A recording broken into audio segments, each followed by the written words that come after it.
Magandang araw sa ating lahat. Welcome back from Page Moto Vlog. So, ngayon may papanoorin tayo.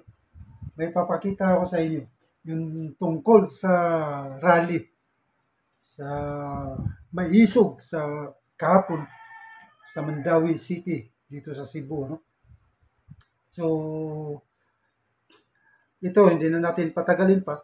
Play na natin. Huwag niyo sabihin na edited, no? Ito kahapon pa to. I-share ko lang sa inyo. Tapos, si Marcolita, Congressman Marcolita, ang pinakamagaling sa Kongreso, nagsalita. So, hindi na tayo magtatagal. Let's go!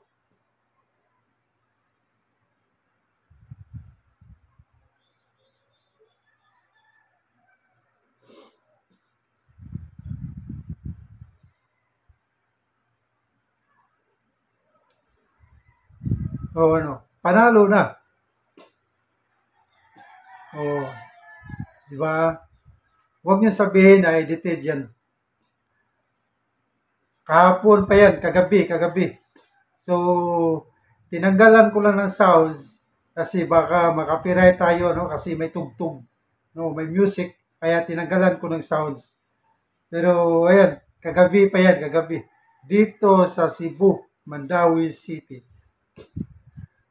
So, maya-maya, magsalita si Marcolita. Oh, di ba? Ano sabi nyo? Sabihin nyo, manalo na kayo? Hindi, wala kayong patama. Wala kayong binatbat. Duterte lang ang sakalam. So, ito lang masasabi ko sa inyo, mga kasamahan natin, boot street na lang tayo para sa kapakanan ng ating bansa. So, ayun, ito, pakinggan natin si Congressman Marcolita.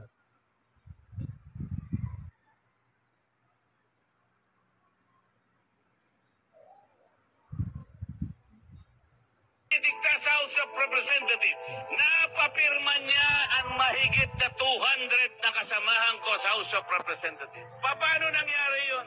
Did the more than 200 representatives consult their constituents kung pipirma sila o hindi? They did not consult anybody. Sila lang ang desisyon kasi mawawalan daw sila ng project. Mawawalan sila ng akap. Mawawalan sila ng ayudang ibibigay para sa ganon ipamigay sa mga botante na akala nila'y mabibili nila ang boto ninyo. Sa mga matatapang na mamamayan ng Cebu, kung kaya po ninyong huwag tanggapin, huwag po ninyong tanggapin. Kung kaya po na huwag tanggapin, huwag tanggapin. Dahil ito lamang ang magsisilbing sampal sa kanilang mga mukha. Gusto kong sampalin ninyo ang kanilang mga mukha. Binibili nila kayo, ini-insulto nila kayo. This is not how to serve the people. Hindi ayuda ang gusto ng tao. Ang gusto ng tao, you provide the conditions to grow the economy, magkaroon sila ng trabaho, mabuhay sila ng marangal. Yun ang gusto ng tao. Yun ang gusto ng tao. Inakusahan rin ni Congressman Marcoleta si House Speaker Romualdez na anyay utak ng impeachment at binaliwala ang boses ng mahigit 4 na milyong Pilipinong tumututol sa pagpapatalsik kay VP Sara. Nakiusap ang mahigit na 4 na milyong Pilipino. Ito lamang ang paraan para sumulong ang ating bansa. Hindi pinakinggan ang boses ng ganong kalaking bilang ng mga tao. The Speaker of the House of Representatives defied the voice of the people. Vox Populi, Vox Dei. The voice of the people is the voice of God. Salus Populi est suprema lect. The welfare of the people is the supreme law. Ibinunyag rin niya ang lihim na plano ni Romualdez, isang maingat na hakbang upang palakasin ang sariling kapangyarihan at agawin ang posisyon ng Vice Presidente. Let us repel the vindictiveness of one man, the leader of the House of Representatives. He is responsible in weakening our institutions. Kinuha nila yung pera ng PDAP, kinuha nila yung pera ng PDIC, kinuha yung pera ng TVP, kinuha ang pera ng PhilHealth, kinuha lahat ng mga pera para ilagay sa project ng TVWH. Let us resist that. Let us say no. These people now gathered tonight have the capacity to do that. Let the terms of this covenant reach the shores of Tacloban City to remind that man from Tacloban that he cannot lord over, that he cannot change the destiny of our people. They want to impeach the Vice President because he wants to become Vice President. Hindi po pwede. It cannot be done. Isiniwalat din ang tunay na layunin ng Quadcom, hindi hustisya kundi pag-usig at panggigipit kay dating Pangulong Duterte. Invented the Quadcom because they want to prosecute the former president. Hindi siya para inquiry in aid of legislation. Wala pong legislation na matino ang ginawa ang Quadcom. For more than 13 hearings, makita po ninyo yung ginawa nilang panukalang batas. Kahit na grade 5 student, pagtatawanan yung ginawang batas. Because it was not really intended to enact laws or to supplement in making laws. It was principally designed to prosecute and persecute the former president. Sa pagtatapos, hinamon ni Marcoleta ang bayan na iboto ang mga inendorso ni dating Pangulong Duterte. Meron pong siyam na senatoriables ang PDP laban. Iboto niyo po silang lahat. You need people in the Senate to frustrate the impeachment. Kapag ka po hindi kami nakarating doon, they will find the Vice President guilty. Ganun po ang mangyayari. It's a numbers game. Kaya po nakikiusap kami. Please send us to the next Congress. And we will fight for you. We will fight whatever it takes para sa inyo po. Kung walang magsasalita ngayon, our country will go to the door. Narito ang kabuuang nilalaman ng talumpati ni Senatorial Candidate Dante Marcoleta. Gabi po sa ating lahat. Gusto ko po kayong makasama ngayong gabi sapagkat alam ko kayong lahat na nandito ngayon ay matatapang. Yes. Kasi po sa House of Representatives, konti na lang po yung matatapang doon. Kaya sana gusto ko silang imbitahin lahat dito para tumapang naman sila. Para ipagtanggol nila ang karapatan ng bawat isang mamamayang Pilipino. Tingnan po ninyo ang nangyari sa akin. Pati hopya po na kinakain ko, inaagaw na nila sa akin. Napakawalang hiya nila. Puro salbahe. Wala namang ginawang masama. Sinasabi ko lamang sa kanila, mali po ang ginagawa ninyo. Ito po ang dapat nating gawin. Ito ang dapat nating ayusin sapagkat ito ang nasa ating rules and regulation. Ayaw naman po nilang makipagdebate. Hindi naman sila siguro mananalo sa debate. Ginugulo na lamang nila ako. Puro panggugulo. Kaya sabi ko pupunta na lang ako sa Cebu. Mas gusto ko pang kausap ang mga tunay na tao na nandito ngayon sapagkat sila alam nila ang problema ng ating bansa ngayon. Ang presyo po ng bilihin ngayon, lalong-lalo na po ang pagkain, masyado na pong mataas.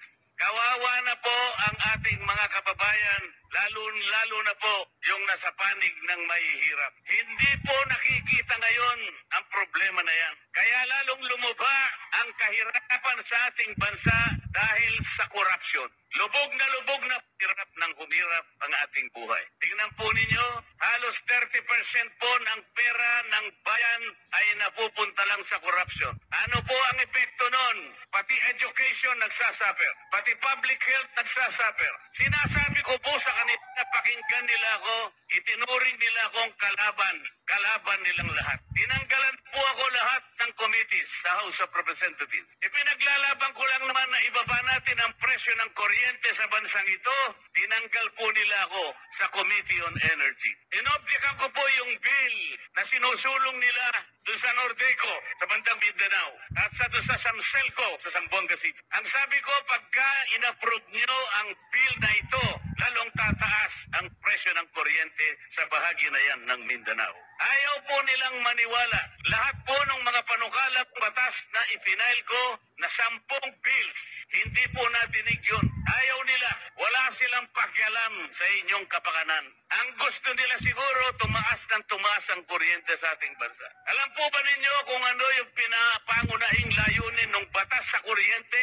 Ang sabi ng batas, let us ensure the delivery of affordable rates of electricity to every Filipino. Affordable! Sa Bisaya, barato. Barato ba ang presyo ng kuryente sa Cebu? Yung batas ng kuryente nagawa 24 years ago, 2001. The underlying objective is to bring down the prices of electricity in this country. It did not happen after 24 years. Bakit pa tayo gumawa ng batas kung yung pinakalayunin hindi naman natutupad? Tayo na po ngayon ang pinakamataas ang kuryente sa sa buong Asia.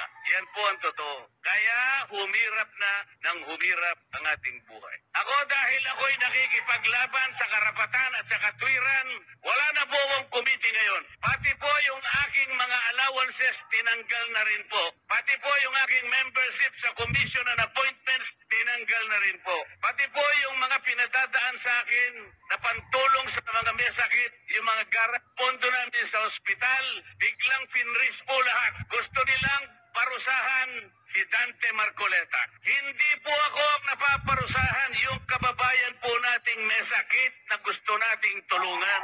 Ganito na po ang nangyayari sa House of Representatives. They impeached the Vice President. 215 representatives of the people signed the impeachment complaint.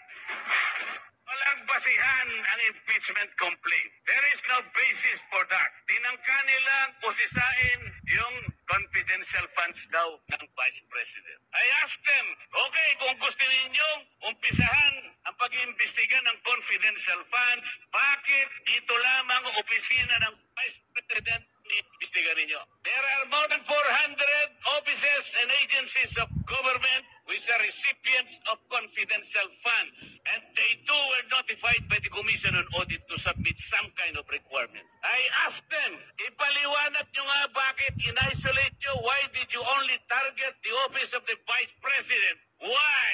Wala po silang sinasagot sa akin. Ayaw nilang sumagot because they cannot explain. Then I told them, bakit kayo ang nag-o-audit? Tayo na ba ngayon ang Commission on Audit? Ayaw nilang sumagot. I told them, the last time I checked, there is only one of tasked by the Constitution to perform audit and investigation of the expenditures of public funds. Only the Commission on Audit. Nothing more and nothing less. Sabi ko sa COA, Mr. COA, ayaw sumagot ng mga kasama kong magagaling. They cannot probably explain why they usurp your responsibility. Kayo ang sumagot. Bakit ninyo sinurrender ang inyong tungkulin dito sa komisyon, dito sa komite na kung tawagin ay Committee on Good Government? Actually, Committee on Bad Government yun. Sabi ko sa COA, meron pa bang opisina bukod sa inyo ang binigyan ng karapatang mag-audit? Ang sagot ng COA, wala na po. Ibig nyo sabihin, exclusive kayo dito. Opo. Bakit ninyo binigay sa House of Representatives ang tungkulin ninyo? Yung audit po, nag-uumpisa lang mag-audit. Initial findings pa lang. Wala pang conclusion. There is no finality of judgment. Everything else is questionable. Everything else is assailable and appealable. Pero kinuha ng House of Representatives. Paano nangyari ito? Ayaw po nilang sumagot. Isang tao lang nagdidikta sa House of Representatives.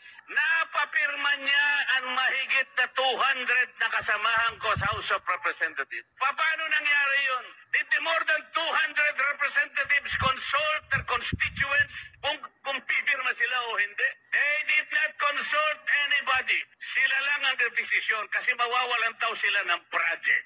Mawawalan sila ng akap. Mawawalan sila ng ayudang ibibigay para sa ganon ipamigay sa mga botante na akala nila'y mabibili nila ang boto ninyo. Sa mga matatapang na mamamayan ng Cebu, kung kaya po ninyong huwag tanggapin, huwag po ninyong tanggapin. Kung kaya po na huwag tanggapin, huwag tanggapin. Dahil ito lamang ang magsisilbing sampal sa kanilang mga mukha. Gusto kong sampalin ninyo ang kanilang mga mukha. Binibili nila kayo, iniinsulto nila kayo. This is not how to serve the people.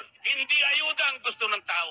Ang gusto ng tao, you provide the conditions to grow the economy, magkaroon sila ng trabaho, mabuhay sila ng marangal. Yun ang gusto ng tao. Yun ang gusto ng tao. About a month ago, a group of people converged in Luneta and elsewhere in the parts of this country, generating more than 4 million people in that peace rally. That was 1 month ago. Alam po ninyo yan. Ang pakiusap ng grupo na yon, magkaisa ang Pilipino, magkaroon ng kapayapaan para harapin natin ang malalaking hamon at problema ng ating bansa. Ipinakiusap sa rally na yon, huwag tayong mag-awak kakawatak-watak. Huwag na po nating ituloy ang impeachment sapagkat ito ang simula ng pagkakawatak-watak ng Pilipino. It was a peaceful rally. Nakiusap ang mahigit na 4 milyong Pilipino. Ito lamang ang paraan para sumulong ang ating bansa. Hindi pinakinggan ang boses ng ganong kalaking bilang ng mga tao. The Speaker of the House of Representatives